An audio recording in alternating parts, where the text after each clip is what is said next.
नमस्ते सम्पूर्ण साथीहरूलाई। आज म आलु र ब्रेडको ब्रेड रोल बनाउँदै। सर्वप्रथम त हामीले पहिला आलुलाई राम्रोसँग धोएर उबाल्ने, राम्रोसँग चाहिँ उबालेर राम्रोसँग चाहिँ छिल्ने, छिल्का चाहिँ उतारेर आलु, प्याज, हरियो खोर्सानी,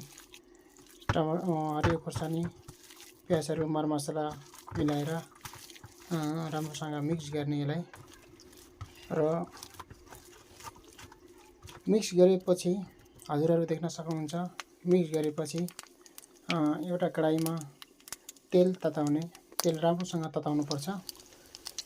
तेल तताएर फ्राई गर्नेको लागि हामीले चाहिँ एक पिस ब्रेड लिने, ब्रेडलाई पानीमा भिगाउनु पर्छ। पानीमा भिगाएर त्यो म्याक्स गरेको आलु चाहिँ बिचमा राखेर फोल्ड गरेर त्यसलाई राम्रोसँग फोल्ड गरी दबाएर त्यसको आकार दिनुपर्छ। यसरी बनायो भने फ्राई गर्दाखेरि राम्रोसँग फ्राई हुन्छ र स्वाद पनि हुन्छ।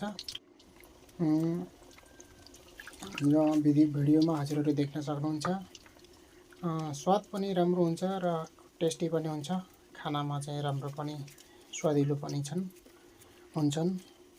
यो आलुको चाहिँ ब्रेड रोल हजुरहरू देख्न सक्नुहुन्छ भिडियोमा राम्रोसँग।